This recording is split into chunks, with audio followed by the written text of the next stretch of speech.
وہ بہت سارے افسانے اکٹھے کر کے افسانے بہت سی 2 فقرے ہیں تھوڑے، وہ اس کے ساتھ دے دیا کہ یہ ایک صفحے کا مضمون، پھر دوسرے صفحے کا ناول. بہت کیونکہ مشکل شاعرات تو بہت، مطلب جو شاعری کے میدان میں تو شاعرات تو بہت تھیں. جب ہم نثر کا میدان دیکھتے ہیں تو اس میں ہمیں خواتین کو بہت زیادہ نظر نہیں آتی. 2-4 نام ہیں پاکستان بننے کے بعد تو بہت کم. مطلب دیکھو نا، شاعری میں بھی فہمیدہ کو آپ بھول نہیں سکتے، صاحب غزل باش کو نہیں بھول سکتے، زہرا آپا ہیں. جی جی جی. اور پھر یہ کہ اب اب اشتاف تو ہوئی خیر، ہیں، اب تو اپا خیر اب تو شاعرات کی ایک لمبی لائن ہے اس وقت جو وہ ایک رسالہ آتا ہے، اس میں 25-27 غزلیں ہوتی ہیں. ان کو صفحہ پلٹ کے رکھ دیتی ہوں میں کہ اس میں تو کچھ بھی. ابھی آج کل ہم یہ دیکھ رہے ہیں اپا کہ جلد بازی بہت ہے. سوشل میڈیا کے آنے کے بعد سوشل میڈیا کا ایک امپیکٹ بہرحال آیا ہے. ہمارے یہاں نہیں آیا، ہمارے یہاں نفی میں آیا ہے. نفی میں آیا. جی ہاں، میں اسی طرف آ رہا ہوں کہ وہ جو محنت ہوتی تھی پہلے، غزل پہ محنت ہوتی تھی یا نظم پہ محنت ہوتی تھی، اور یہ ہم سوچتے تھے کہ اچھا یہ غزل، یہ نظم ہم حلقے میں پڑھیں گے یا مشاعرے میں پڑھیں گے تو وہاں فلاں فلاں بیٹھا ہوگا اور وہ بھی سنے گا، تو ہم 10 دفعہ اس چیز کو دیکھتے تھے کہ اس میں کوئی نقص نہ رہ جائے، کہیں کوئی کمی نہ ہو، کوئی کجی نہ ہو، کوئی اس طرح نہ ہو. اب تو ہم دیکھتے ہیں کہ وہ ابھی جو ہے وہ غزل، وہ کاتا اور لے بھاگی والی بات ہے کہ وہ غزل میں وہی نہیں بتاؤں، ہوتی. جوش صاحب اگر کوئی مصرع کسی کا بے وزن کے علاوہ غلط ہو یا کچھ ہو تو وہ ٹوکتے نہیں تھے، اس طرح سے ٹوکتے تھے، پھر پڑھو، اچھا اچھا، پھر پڑھو. پھر پڑھو. بندہ شرمندہ ہو جاتا تھا کہ اس میں کوئی خامی ہے جو بار بار کہا. کیا انداز تھا بتانے کا، کیا انداز تھا تو جتانے کا. اساتذہ کی یہی حیثیت تھی، یہ بار بار. جیسے جب میں نے وہ غزل لکھی تھی کچھ اوڑھنے کا رنگ بھی کھلتا ہوا نہ تھا، تو میں ریڈیو پہ پڑھ رہی تھی، ریڈیو پہ مشاعرے ہوتے تھے، تو وہ اخلاق دہلوی کنڈکٹ کر رہے تھے. جب میں نے شروع کی تو عابد علی عابد صاحب کھڑے ہو گئے، کہنے لگے یہ عورت کا انداز آیا ہے. واہ واہ. اخلاق دہلوی نے کہا براڈ کاسٹ ہو رہا ہے، انہوں نے کہا دیکھو میں اپنا غزل نہیں پڑھوں گا، اس لڑکی سے میں دوبارہ سنوں گا. واہ واہ. بس یہ کانفیڈنس جو ان لوگوں نے مجھے دیا. اب اس غزل کے کچھ شعر سنا دیں، 2-4 شعر. وہ ہم پھر ان سے بھی سنیں گے، انہوں نے کمپوز کیے، لیکن آپ کی زبان سے بھی وہ اس غزل کے کچھ دو شعر. 18 سال کی لڑکی کی نے کیا شعر لکھنے تھے کچھ. لیکن وہ غزل ایسی غزل ہے کہ جو آج بھی کشور ناہید کی سگنیچر غزل کہلاتی ہے. کچھ اس قدر تھی گرمی بازار آرزو، واہ، دل جو خریدتا تھا اسے دیکھتا نہ تھا. واہ واہ واہ. کچھ یوں بھی زرد زرد سی ناہیداش تھی، کچھ اوڑھنے کا رنگ بھی کھلتا ہوا نہ تھا. کچھ ایک نظم آپ سنانا چاہ رہی تھیں. یہ یونائٹڈ نیشن میں جو ہوا تھا عورتوں کا ڈیکیڈ جو تھا، اس کے اوپر یونائٹڈ نیشن کا خاص اجلاس ہوا تھا. اس اجلاس میں جو بہت سی چیزیں لکھی گئی تھیں، اس میں میری یہ نظم لکھی گئی تھی. اور پھر اس نظم پہ بے شمار ورک شاپس ہو چکی ہیں کہ ہر لفظ کا مطلب سمجھ میں آتا ہے. اچھا اچھا. ایک نام ہے گھاس تو مجھ جیسی ہے. گھاس تو مجھ جیسی ہے. گھاس تو مجھ جیسی ہے، پاؤں تلے بچھ کر ہی زندگی کی مراد پاتی ہے. واہ. مگر یہ بھیگ کر کس بات کی گواہی بنتی ہے، شرمساری کی آنچ کی کہ جذبے کی حدت کیا کی. کہنے. گھاس بھی مجھ جیسی ہے، ذرا سر اٹھانے کے قابل ہو تو کاٹنے والی مشین اسے مکمل بنانے کا سودا لیے ہموار کرتی رہتی ہے. واہ واہ. عورت کو بھی ہموار کرنے کے لیے تم کیسے کیسے جتن کرتے ہو. نہ زمین کی نمو کی خواہش مرتی ہے نہ عورت کی. واہ. میری مانو تو وہی پگڈنڈی بنانے کا خیال درست تھا. واہ. جو حوصلوں کی شکستوں کی آنچ نہ سہ سکیں، واہ واہ. وہ پیوندے زمین ہو کر یوں ہی زوراوروں کے لیے راستہ بناتے ہیں. مگر وہ پرے کہاں ہیں، گھاس نہیں، گھاس تو مجھ جیسی ہے. واہ واہ واہ واہ. کیا کہنے. کیا اس کے اندر کنائے ہیں، کیا اس کے اندر استعارے ہیں، اور کیا اس کے اندر انداز ہے. سبحان اللہ سبحان اللہ. اب یہ چیز، یہ نثری نظم کو شعر یا شاعری کے اس سطح پر لاتی ہے کہ جہاں شاید غزل بھی ہمیں یہ مفاہیم کنوے نہیں کر پاتی. اسی لیے تو میں نے لیکن لوگ ابھی بھی، بہت سارے لوگ نثری نظم کو نہیں مانتے شاعری. اور سارے لوگ تو غزل کو بھی نہیں مانتے، کیونکہ پہلے جب احسان دانش نے کہا، ہم نے کہا جب عام نظم لکھی جا رہی تھی اور راشد صاحب لکھ رہے تھے تو احسان دانش نے کہا دیکھو بھائی غزل کے لیے تو کہا جاتا ہے 5واں شعر سناؤ، 6واں شعر سناؤ، اس نظم میں ہم کیا کہیں کون سی چیز سناؤ؟ تو میں نے کہا یہ حساب کا کتاب تھوڑی ہے، حساب کتاب تھوڑی ہے، تو یہ چیز ہے۔ اور جو چیز مجھے جس نے مائل کیا مجھے نظم اور ترجمے پہ، وہ مشرق و مغرب کے نغمے میرا جی نے جو کیے تھے جی، ان کے بعد میں تھی جس نے کہ بہت ساری دنیا بھر کی نظمیں ترجمہ کی تھی، اور اسی طرح دنیا بھر کے لوگوں کے فلاسفرز جو بڑے گزرے ہیں ہمارے ہاں، ان سب کے بارے میں مضامین تھے کہ میں کیوں لکھتا ہوں۔ ان مضامین کو میں نے ایک کیا تھا، باقی باندھا خواب کے نام سے اس کتاب کو مرتب کیا تھا۔ جب تک آپ یہ کہتے ہیں کہ شناسائیاں رسوائیاں وغیرہ باقی کتابیں، اصل مسئلہ یہ ہے کہ ہم ریڈیو کی گود میں پلے جی، پھر ٹی وی آ گیا، ٹی وی کو ہم نے پہن لیا، اور پھر ہم نے جتنے خوشی کی بات ہوتی ہے اور کبھی کبھی فخر بھی ہوتا ہے کہ ہمیں روشن بیگم سے لے کر اور میڈم نور جہاں سے لے کر مہدی حسن سے لے کر سب کے ساتھ بیٹھے ہیں، سب ایک ساتھ بیٹھے ہیں، بانسری بجا رہے ہیں، چاہے وہ طبلہ بجا رہے ہیں۔ استاد شوکت جو تھے ان کو ریکارڈ کرنے کے لیے کینیڈا سے عورتیں آئی تھیں کہ ان کو ریکارڈ کر کے لے جائیں تاکہ بتائیں کہ طبلہ کیسے بیٹھتا ہے، اور میں نے ان کے لیے ایک جلسہ کیا تھا، 3 گھنٹے انہوں نے طبلہ بجایا تھا اور لوگوں نے بیٹھ کے سنا تھا۔ آپ کے ہاں کی جو نشستیں ہیں، جو شعری محفلیں ہوتی تھیں لاہور کی جان سمجھی جاتی تھیں، اور اسلام آباد میں بھی جب لاہور چھوڑ کر آپ آئی ہیں تو یہاں پر بھی یہ انداز، یہ چلن ہمیں بہت کم شاعروں ادیبوں کے ہاں ملتا ہے کہ جو جن کے دسترخوان اور جن کے دل اتنے کھلے ہوں۔ تو اس میں یعنی یہ میں نے یہ سیکھا صوفی صاحب سے۔ اچھا، صوفی صاحب کے ہاں کوئی ضرورت نہیں تھی کہنے کی کہ ہم آ جائیں گے، واہ، جو بھی آتے تھے، اور ہم لوگ تو اس زمانے میں پڑھ رہے تھے، جو بھی آتے تھے وہ بیٹھتے تھے، باتیں کرتے تھے اور ہم ان کی باتیں سنتے تھے۔ لیکن پھر انہوں نے کہا کہ دیکھ تو تیری ماں یو پی دی ہے نا، یو پی کے کھانے، کوفتے، کباب، بریانی، شاہی ٹکڑے، یہ سب ان کو سکھاؤ۔ میں نے کہا پھر آپ مجھے سارے کشمیری کھانے سکھائیں گے، تو میں نے پھر سارے کشمیری کھانے بنانے سیکھے۔ تو اس طرح کر کے، لیکن یہ اس سے ہٹ کے یعنی وہ محفلیں اور وہ نشستیں جو ہوتی تھیں وہ ایک ادب کا گہوارہ تھا۔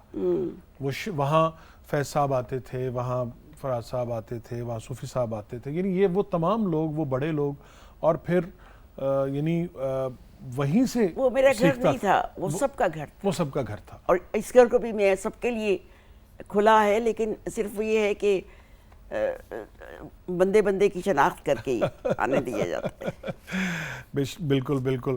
اب آپ نے وقت نکالا، آپ کے ساتھ بہت ساری باتیں ابھی ہونے والی ہیں، بہت سی باتیں ابھی تشنا ہیں، لیکن ہمارے پاس اب دامن وقت میں گنجائش اتنی ہے۔ ابھی جیا نعمان نے جس غزل کے 2 شعر ہم نے آپ سے سنے، وہ غزل جیا نے گائی ہے۔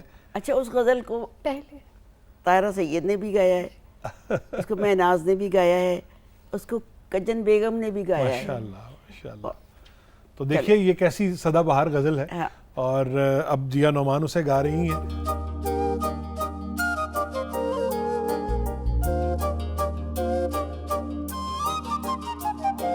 وہ اجنبی تھا، غیر تھا، کس نے کہا نہ تھا، وہ اجنبی تھا، غیر تھا، کس نے کہا نہ تھا، دل کو مگر یقین کسی پر ہوا نہ تھا، وہ اجنبی تھا، غیر تھا۔